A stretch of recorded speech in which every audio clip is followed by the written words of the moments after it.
పెహల్గాం ఘటనలో మృతి చెందిన విశాఖవాసి చంద్రమౌళి కుటుంబాన్ని డిప్యూటీ సీఎం పవన్ కళ్యాణ్ పరామర్శించారు. ముందుగా జిల్లా పరిషత్ జంక్షన్ దగ్గరున్న కనకదుర్గ ఆసుపత్రిలో చంద్రమౌళి మృతదేహానికి పూలమాల వేసి నివాళులర్పించారు. అక్కడి నుంచి పాండురంగాపురంలో ఉన్న చంద్రమౌళి నివాసానికి వెళ్లి ఆయన భార్య నాగమణి కుటుంబీకులతో మాట్లాడి ధైర్యం చెప్పారు. ప్రభుత్వం అన్ని విధాలుగా అండగా ఉంటుందని భరోసా ఇచ్చారు. పవన్ వెంట జిల్లా ఇన్ఛార్జ్ మంత్రి డోలా బాలా వీరాంజనేయ స్వామి, హోంమంత్రి Vangalapudi Anitha, Visakha MP M Sribharat, MLA Vamsikrishna Srinivas ఉన్నారు. ఖచ్చితంగా అందరూ అంటున్నది ఒకటే మాట, ఇది మీరు హిందువులా కాదా అని చెప్పి టార్గెట్ చేసి మరి చంపారు. Targeted Hindu killing. ఇది there is no second thought about it. దీన్ని షుగర్ కోట్ చేయాల్సిన అవసరం, ఇది వాస్తవం అంతే. ఈ వాస్తవాన్ని అందరం గ్రహించి, అలాగే ఎవరున్నా సరే మనకి దేశంలో అంతర్గత సమస్యలు ఏమో మొదలవుతాయి, అట్లాగే జరగవు ఇవన్నీ. We're very clear.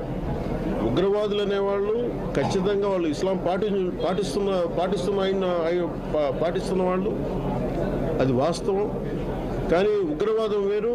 అలాగే మామూలుగా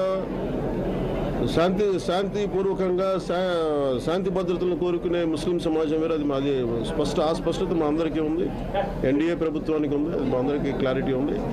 కానీ ఉగ్రవాదులు మన కశ్మీర్లో చేసింది మటుకు హిందువుల్ని గతంలో కశ్మీరీ పండిట్స్ని 3 లక్షల మంది కశ్మీరీ పండిట్స్ని ఎలా టార్గెట్ చేసి కొన్ని శతాబ్దాలుగా అక్కడే పుట్టి పెరిగి సాటి ముస్లింలతోటి పుట్టి పెరిగి అలాగే ఉంటారు. అక్కడ మీరు వెళ్ళి చూస్తే కశ్మీరీ పండిట్కిను కశ్మీరీ ముస్లింకి తేడా ఉండదు. అందరూ ఒకటే జీన్ కాదు, ఇద్దరు మతాలు వేరంతే.